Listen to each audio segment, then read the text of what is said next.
Assalamualaikum warahmatullahi wabarakatuh. Di sini saya selaku mahasiswa. Jadi bapak-bapak sudah kenal saya sebenarnya. Nama saya Aswad Abdi. Saya bertempat tinggal di Sumber ini sekarang. Tujuan saya mengadakan acara ini itu yaitu sosialisasi dan demonstrasi cara pembuatan alat perangkat hama walang sangit. Kalau boleh tahu bapak-bapak untuk awal ini, apa bapak-bapak yang tahu tentang walang sangit? Hama. Gimana Pak efek dari hama walang sangit ke tanaman padi? Merusak. Merusak hitam. Untuk produksinya gimana Pak? Kalau sampai banyak walang sangit di lahannya Bapak itu gimana hasilnya? Tembakannya apa rendah, apa tinggi? Padinya rendah pasti. Biasanya sebelum ada ini kan saya mau menerangkan tentang perangkap nih.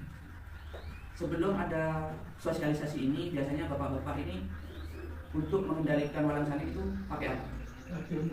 Pestisida. Pasti sudah. Berapa kali sekali? Berapa minggu sekali atau 2 minggu sekali? 2 minggu sekali. Jadi untuk sementara kita perkenalan dulu yang dengan namanya walang sangit. Santai aja nih Pak.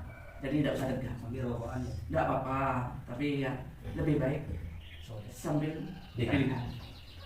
Kalau memang di sini kurang jelas, di laptop kurang jelas, ada materi yang sudah saya bagikan, bisa Bapak baca sendiri. Tidak jelas. Nah, walang sangit itu merupakan hama penting pada tanaman padi. Oleh karena adanya serangan walang sangit pada tanaman padi, fase pembungaan atau fase-fase mau adanya bakal beras muncul. Petani mengalami kerugian karena bulir padinya tidak menghasilkan.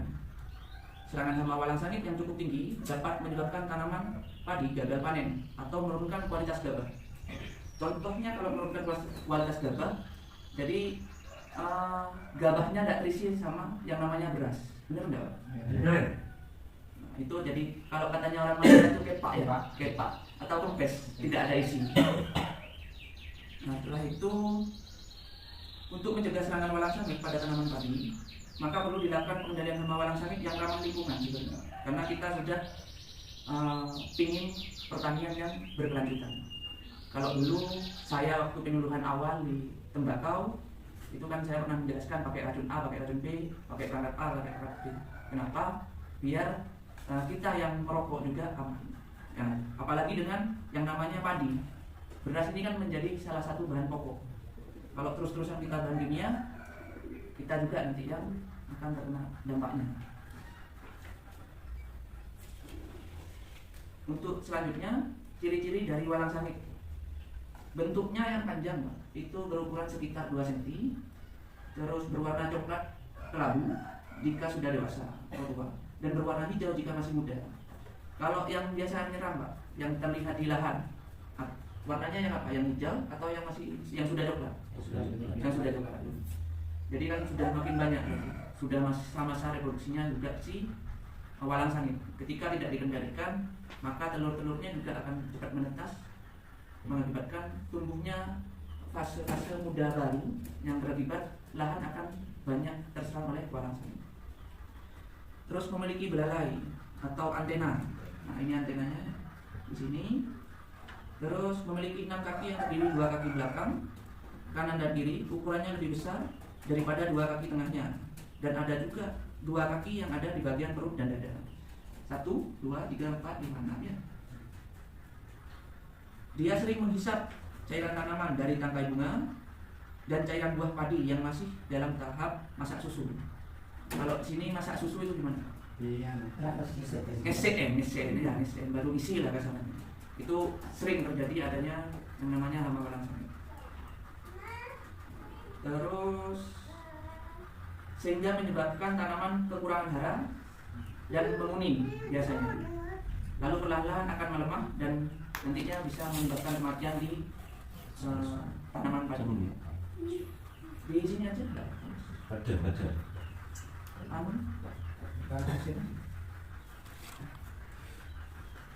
Mengeluarkan aroma yang menyengat. Bener. Bau ya? Bau. Gimana Pak? Enak baunya?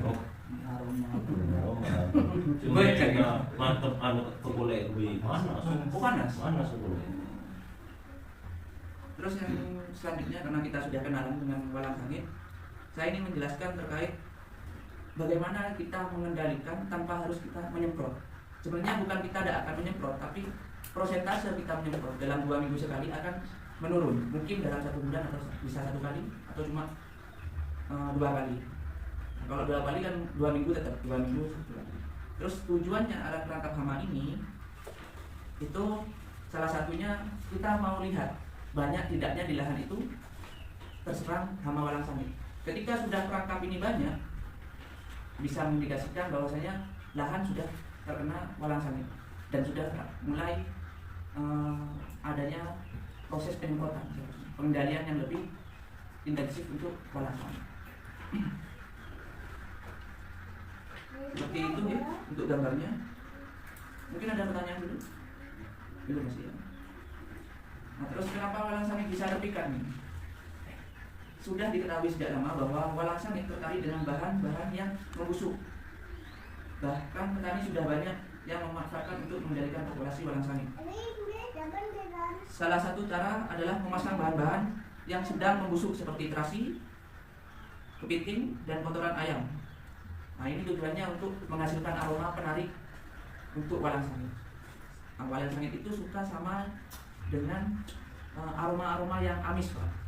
Kayak bangkai, terus biasanya kalau sini bekicot ya, keong sawah itu dia suka. Tapi memang yang saya lihat di lapangan itu kan sudah ada pengendalian sebenarnya. Pengendaliannya adalah dengan diletakkannya keong di apa ya? Ujung bambu lah ya. Itu tujuannya kan untuk memikat juga. Tapi kan bapak-bapak akan tidak tahu beli si walang sangit itu mati atau enggak ketika terpikat. Kemungkinan kalau yang saya analisa, walang sangit tetap memang terpikat, tapi setelah itu ketika dia mengering, aromanya sudah tidak ada, itu dia pergi lagi ke tanaman padi. Kenapa tertarik? Karena ada yang namanya senyawa volatil, yaitu senyawa organik, di mana senyawa ini berbentuk kimia yang dipancarkan sebagai gas dari padatan atau cairan. Seperti itu. Selanjutnya kita akan membahas dari alat. Alat apa saja yang kita perlukan untuk si pembuatan alat perangkap ini. Jadi saya sudah sebenarnya ada contohnya. Jadi peralatan sama bahannya sederhana. Ada botol bekas, air sabun, terus juga ada kawat. Ada juga kita nanti ada tali untuk mengaitkan ini ke bambunya. Jadi itu nanti kita akan isi ke dalam sini, ke dalam perangkapnya. Kenapa dilubangi, Pak? Kalau boleh Bapak apa ya? Argumennya Bapak kenapa saya ini lubangi? Supaya masuk. Masuk kiranya, Pak? Masuk ya. Jadi untuk bahan-bahannya itu kalau alat yang kita gunakan kita ada 2 sebenarnya, Pak. Ada cutter aja bisa, cutter sama gunting juga bisa. Terus nanti umpannya kita pakai keong atau keong mas atau bekicot. Kita cari di sana. Oke. Itu cara pembuatannya. Botol air mineral bekas dibuat jendela. Jadi seperti ini, dibuat jendela dengan sayatan berbentuk U. Mau sayatan sebenarnya mau U, mau V, mau terserah sudah tidak apa-apa. Mau W aja jadi masalah. Yang lebih enak. Ini kalau menurut saya sudah enak kalau buat motong-motong dan buatnya sederhana. Terus setelah itu lubangi tutup dengan tali umpan. Jadi nanti ditutup sini, itu kita lubangi seperti ini. Setelah itu pasang tali atau kaitkan umpan di jendela lubang. Jadi seperti ini, Pak. Jadi nanti saya minta tolong sama 1 orang untuk membuat yang sama seperti ini. Ada 1 bahan yang belum belum saya lubangi semuanya, biar Bapak bisa merasakan langsung caranya untuk membuat yang namanya perangkap. Jadi setelah itu kita tempelkan di sini, kita masukkan untuk menjelaskan langsung.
Mungkin aja ada sponsor di luar jadinya.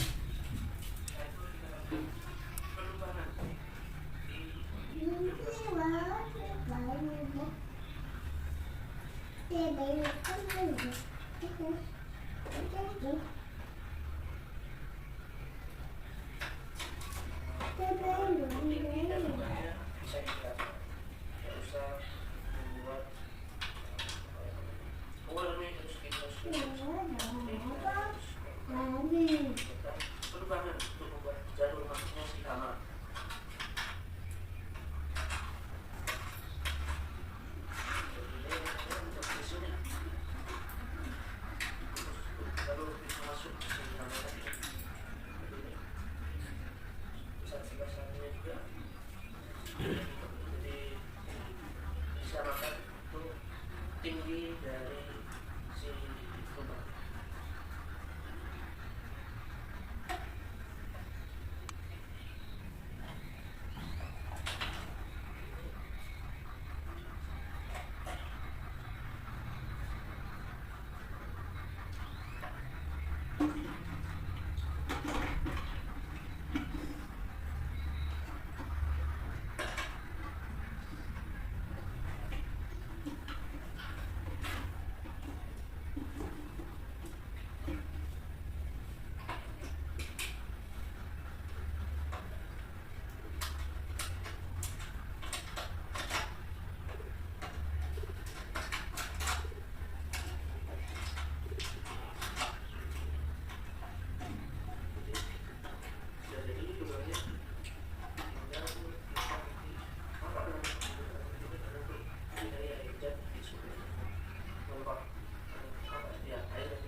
Selanjutnya kita langsung praktik gimana Pak? Bisa Pak? Bisa. Bisa.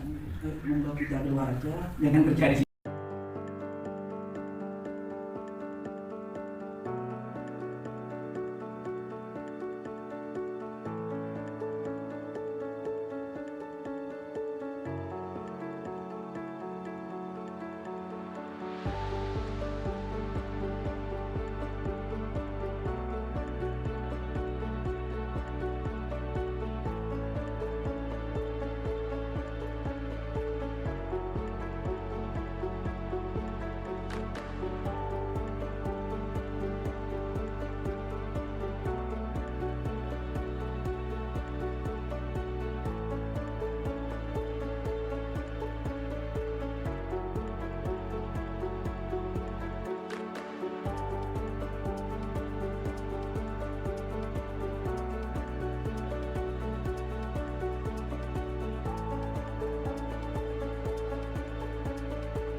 Sabunnya pasang. Ya, terus setelah itu Pak Akil minta tolong Pak, sabunnya Pak bisa langsung dimasukkan ke lubangnya. Kita sana. Berapa banyak itu? Yang penting jangan usah terlalu ke atas, jangan terlalu ke bawah juga. Jadi secukupnya saja. Cukup sudah. Tali. Tali sini ada. Tali kado ni Kak.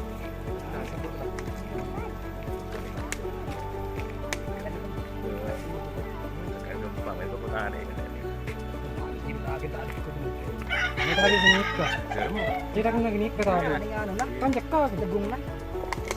Kita losot. Ini lebihnya apa? Tengah ni lah.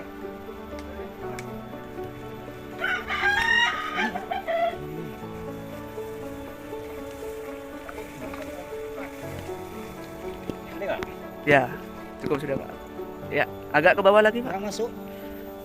Oh, gelar Wih, sip Pak. Jadi seperti itu terkait pemasangan di lahan, bisa di pinggir, bisa juga di tengah. Jadi tidak ada apa-apa karena ini tidak ada sekelilingnya yang padi, aman juga sudah. Jadi ini Bapak-bapak, sebelum ini berakhir, mungkin ada, kan kita sudah praktik terus. Ada lagi yang ditanyakan atau Bapak masih kesulitan apa dan apa gitu? Nggak ada kesulitan, sudah paham. Paham sudah, karena kan memang sudah mempraktikkan sendiri barusan. Untuk ketersediaan pemasangan nanti itu bisa dipasang 2, 3, 4 tergantung luas lahan. Jadi kalau luas lahannya memang besar, 200, kalau saya dulu 200 saya pakai 4. 200 bisa pakai 2, 3 tidak jadi masalah. Jadi mungkin kalau umpan juga, umpan itu kan pokok yang berbau bangkai, yang akan berbau amis, dia pasti akan suka. Si walang sangit pasti. Jadi ketimbang kita pakai kasih, pakai udang dan lain-lain yang memang kasarannya masih berbiaya, lebih baik kita pakai yang memang sudah disediakan dan termasuk hama juga si keong sawahnya. Nanti keong sawah juga termasuk hama, kita bisa matikan, pengendaliannya kita bunuh, bangkainya kita pakai untuk si. Meskipun memang sebenarnya keong sawah sama walang sangit kan jauh, tapi pasti ada masih si keong pada waktu malai padi ini sudah mulai terbentuk. Jadi itu untuk sementara itu dulu Bapak-bapak. Saya terima kasih untuk kehadirannya di sini. Bila ada salah kata dari saya mohon maaf. Wassalamualaikum warahmatullahi wabarakatuh.